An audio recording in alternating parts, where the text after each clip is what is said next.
नमस्कार मित्रों, एनजीओ मित्र चैनल में आपका स्वागत है।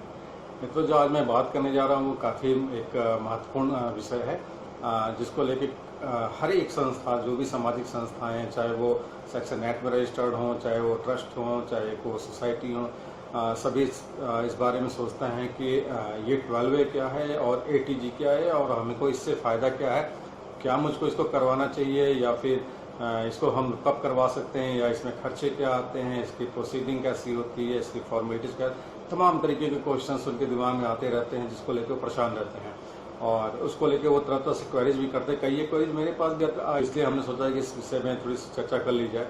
तो मित्रों, पहले आपको बताता हूँ 12A क्या होता है। तो आप ऐसे समझिए कि जैसे जब आप एक सोसाइटी बनाते हैं या फिर चैरिटेबल ट्रस्ट बनाते हैं या सेक्शन 8 की कंपनी बनाते हैं, तो उसको आप ऐसा समझिए कि कुछ एक लोग मिलकर उन्होंने एक ग्रुप बनाया जिससे वो एक सोशल वर्क करने लगे। अब वो ग्रुप की एक कुछ इनकम हुई या फिर एक साल भर बाद आपने देखा उस पर एक सरप्लस इनकम आई, तो उस सरप्लस इनकम में इनकम टैक्स लगने का प्रोविजन हो जाएगा। फिर आपको लगेगा कि यार हम तो सोशल ऑर्गेनाइजेशन, हमारे पे टैक्स लगना नहीं चाहिए।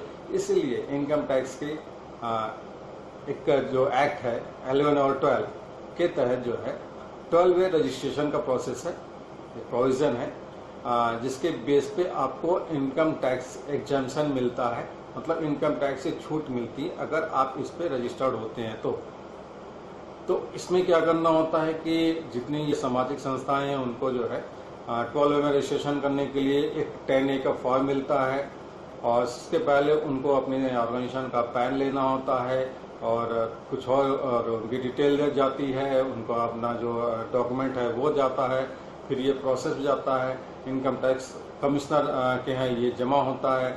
इसकी बहुत एक मामूली सी फीस होती है, वो आपको ऑफिस से मालूम चल जाएगा। उसको जमा करने के बाद उसका फिर रिव्यू होता है, आपके पास एक नोटिस आती है जिसपे कुछ और डॉक्यूमेंट्स आपसे मांगे जाते हैं। उसके बाद से फाइनली आपको 12A का रजिस्ट्रेशन मिलता है और एक लाइफ टाइम मिलता है।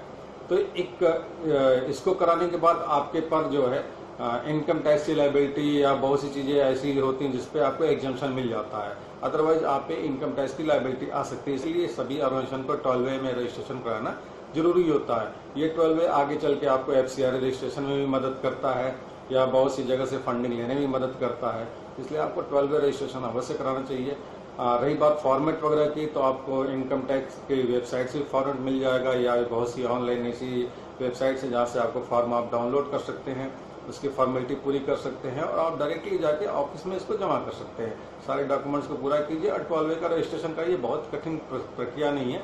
हाँ, ये है कि इसको जो वो डॉक्यूमेंट्स मांगे आपको देना चाहिए। हाँ, एक बात और मित्रों, कि ऐसा नहीं कि कोई टाइम पीरियड आपका पूरा होना चाहिए। जब भी आपने रजिस्टर्ड कराया और आप जाके इसको करा सकते हैं, कभी भी करा सकते हैं after the registration of your organisation.